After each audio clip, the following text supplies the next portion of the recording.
I don't want to be strong like man who look pretty. I want to be strong like bitch that fight bears in the forest. Welcome to another episode of Bitch vs. Bear with your hosts, me, Amber, my bestie, Sydney. Woohoo! We are co-owners of Shield Maiden Training Co., and this is a show where we bitch, laugh, and chat about all things fitness and wellness related to women in the LGBTQIA+ community. Such a fitting opening. I love that opening. Okay. So We're diving in. We're diving in. Today, we're talking about something that is as timely as it is crucial. Okay. Empowering women in sports. Woo! I think the reason that I wanted to focus on this one was obviously watching a lot of the Olympics this past year. We did an Olympic, episode and things like that. And just seeing the result of so many amazing women athletes in such, dominating performances on a sports stage. And I was like, we can get into this some more. Awesome. Yeah. And, we had our queer rec leagues, like all of it just felt like I was like, yeah, we're doing it. Awesome. Okay. Yeah. So really from the grassroots to the very elite athletics, women have been breaking barriers and shattering the glass ceiling and redefining what it means to be strong, powerful, and resilient. Love it. Keyword there. Yet, Always. challenges persist. As they always do. As they do. And today we're going to explore what it takes not just to survive in the sports arena as a woman, but really thrive in that arena.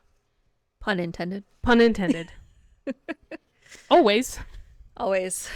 You're very punny. I am. Thank you. All right. To understand where we are today, we have to take a step back and look at the history of women in sports.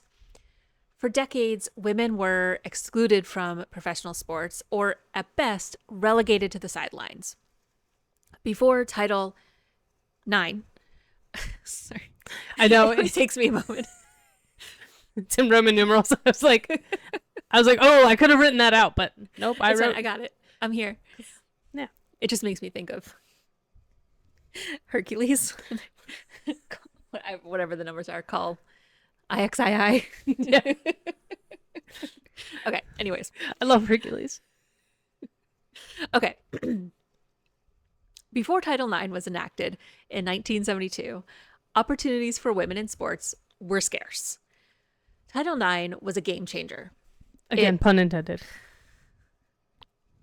This can be a rough episode. Hey. It prohibited gender discrimination in any educational program receiving federal funding, including sports.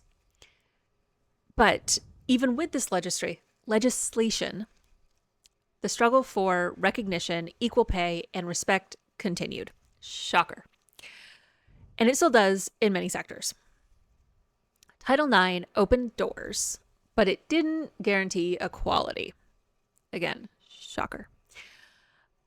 We see this today in issues like the gender pay gap in sports, everywhere, media coverage, and even the kinds of endorsements women athletes get compared to their male counterparts. It's important to acknowledge the systemic challenges that women have faced and continue to face while celebrating the resilience of those who've pushed through. And resilience is the key word here, as always. Oh, as always. And even more impressive when we think about the multiple roles women often juggle, whether it's balancing family life, careers, and the added societal expectations placed on them. Women athletes aren't just trailblazing in their respective fields, they're often navigating spaces that were never designed with them in mind. Gotta love that. Right? Yeah. Like every space. Yeah. Everywhere. So many spaces. Fast forward to today. Okay. And while we have made incredible strides, there are still significant barriers. We know. What? Oh, yeah. Shocker. Media representation is one. Women's sports often receive a fraction of the coverage that men's sports do. And a prime example of this is the WNBA. It wasn't until very recently that the coverage of the WNBA continued to rise with, there are so many stars, Caitlin Clark and all of that. And up until I think in the last maybe 2-3 years, even though the fans that were dedicated to watching, always, like, there was always a fan base there, but the coverage just wasn't there. Yeah. Okay. Yep. That kind of lack of visibility can directly impact sponsorships and funding, right? Like if you have a dedicated fan base, but you can't expand past those and introduce it to new people who might also be interested in this sport, of course your sponsorship and your funding is never going to increase because nobody's seeing it. Right. Yeah. Sponsors sponsor you so their brand can be seen. Exactly. Or heard about, I don't know, whatever. Yeah. And then you get into the issues of like body image and sexism and even the double standards women face when it comes to strength and appearance. You know, I can throw out a couple of examples. Alana Marr is one of them, who, by the way, is on Dancing with the Stars right now, and it's wonderful. I keep seeing her. Yeah. I love it. It's so great. You know, probably in our experience, and I know in my experience, the focus is often on how women look rather than their performance as an athlete. And there's very much still the societal expectation for women to be strong, but not too strong, or to be competitive, but not too aggressive. Yeah. It's a constant balancing act for those athletes. And for younger athletes, it can be really disheartening. I would imagine so. Yeah. I mean, I'm sure they feel like they have to choose between being true and they're authentically themselves and fitting into those super narrow, outdated molds of what a female athlete should be. Right? Yeah. That's such a good point. And this connects to the concept of choice within the systems that we live in, the parfaits, if you will. Go back and listen to our feminist rant a few weeks ago. How much agency do women athletes really have when the system is constantly pulling them in different directions? From youth sports to professional leagues, the pressure to conform can be overwhelming. However, we're also seeing some positive trends in representation, especially in leadership roles. More women are becoming coaches, trainers, and decision makers within sports organization. That representation matters so much. It totally does. Yeah. I could see it, like, I am not an athlete, but I could see it being really disheartening to play these sports and only see male coaches, male trainers, male team owners. Yeah. Like, you're still working for the man. Yeah. You know? Exactly. Which is insane. Like, you're still doing all this work for them to gain money. Yeah. Right? Which is so angering. While not being paid enough. Yeah. I'll top it all off by not being compensated for the work you're putting in. Yeah. Yeah. Young girls seeing women in positions of power in sports, whether it's as a coach, as an executive, even as a commentator. Oh, yeah. Right? Like, even now, like, I remember growing up and I always watched football with my dad and my brother on Sundays. There were zero, maybe one female commentator. And it was usually like, they would like go to her for like a interview down on the field and then come back. She was never commenting on the game itself. Yeah. She was just down there. How did that feel? How did that? Yeah. Are you ready for, the game? It was never her commenting on, okay, who's injured? Like what plays, what kind of defense? Like it was never that. And so seeing that really gives women something to aspire to. And even for those of us who aren't young, who are watching these things, it's like, I know a lot about the sport. I could tell you these things. Like, of course they can comment on it. Yeah. Yeah. It's important to have that so it sends a message that sports aren't just for men and that women belong there at every level of the game. Exactly. Yeah.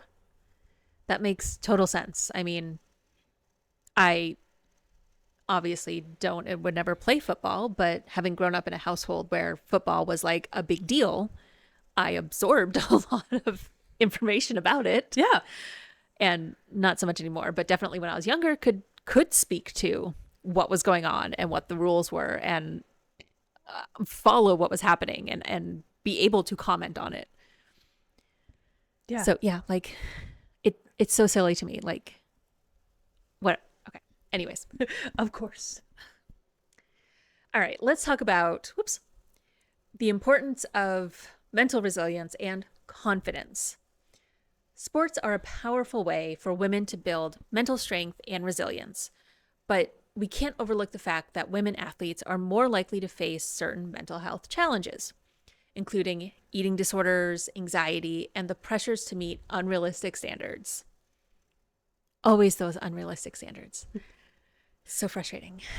How can we empower women in sports to not only prioritize their physical health, but also their mental well-being, which is admittedly maybe even more important?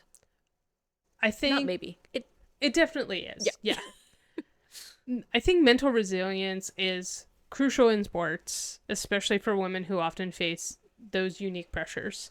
Building confidence from a young age is essential, like getting involved in sports at a young age. And that doesn't necessarily need to even just be team sports. I mean, it can be very individualistic. Like there are so many sports that build confidence. You know, you think about things like weightlifting, like to show strength, or you know, any of the martial arts to like build that kind of confidence. I think is, you know, not everybody, many people go immediately to team sports, and not every young girl resonates with a team sport, right? Like that's me. But things like ballet and climbing and teach so much about body positioning and those things. Of course, you have to counterbalance some of the other stigmas that come with that, but being active in a sport, and I would, you know, say that things like ballet is incredibly difficult. Yeah, I did not have the strength for that. No.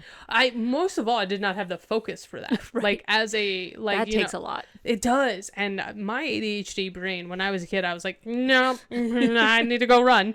But yeah, I would agree with what you're saying, right? Like these sports, whatever it is, whether it's a team sport or whether it's an individual sport, it gives young girls body awareness, confidence in their body, an understanding of how it moves and what it can do, which I think is so vitally important, especially for young girls. Oh, yeah.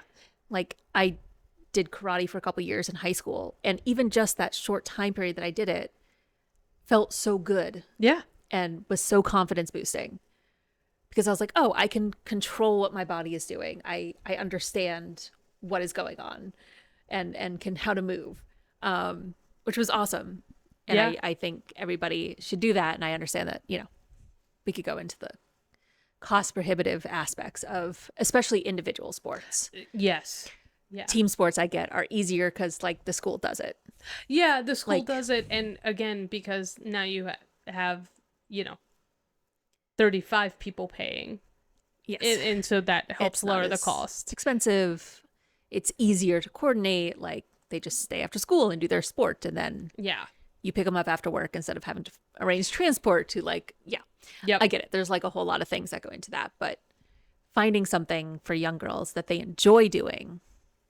Oh yeah. That helps them move their bodies and be healthy and build resilience and focus and absolutely. And one of the things that I think is so vital in that is not only identifying things that they enjoy doing and help move their bodies, but also looking at the people who are coaching and involved in that sport, because it is incredibly important for young women to have mentors who can guide them through those tough moments, who can give them a supportive environment and that celebrates their achievements and also can identify with them, right? And be able to say, yeah, I know exactly what you're going through, or I understand where your frustration is coming from. And it's so helpful. And so like on the flip side for us as adults navigating this world, it's like, okay, you know, how can we help promote that and make sure that, okay, well, yeah, maybe I could go coach. Like if you're somebody who's like, oh, I used to play sports, or, I did this thing when I was in college or high school and I really loved it. Like don't keep yourself from being a coach or a mentor. Yeah. And try and explore that avenue. Yeah. Get back into that world. Yeah. Get back into that world. It's just, it's really cool to have that, because I remember growing up, I had a lot of male coaches. Yeah. And I think it would have made a huge difference if I had had more female coaches in the sports that I played. One of the best coaches that I ever had was actually my soccer coach, and she was a female when I was in high school, and that was awesome. But even in college, like my rugby coach was a man. Like, and not saying having a male coach is bad, but I think there's something especially empowering for women, and especially young girls, to see that, to be coached by a woman and see someone demonstrating that power and that confidence is so important. It's so important. And also to see them overcome obstacles outside of that thing that they're teaching, like through how they navigate through their daily life as a woman. Yeah. Incredibly important, actually. It is. Yeah, totally.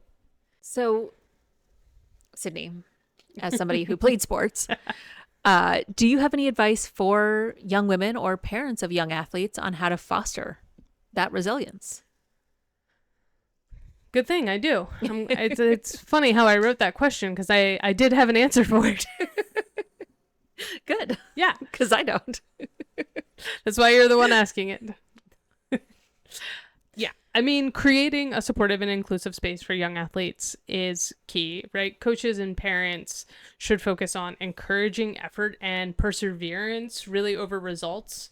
So like there are going to be times where, we really want to win, but like also showing up and working hard. And it, I think we do get a lot of focus on being the winner. And we humans have a competitive streak. We know this. What? And so making sure that we are being good role models about the other things that are important. We know effort and perseverance are incredibly important skills. Yeah. And if we are called up as parents and coaches being like, well, we got to win. No. What we need to do is work together. And hopefully the end result is that we win. Yeah. Like winning's great, but yeah. It's about what you learn along the way. It is. That's really important. It really is. And it's really crucial, especially in the environment that we live in and all of the outside sources and things. It's really crucial to talk about mental health and provide resources. Yes.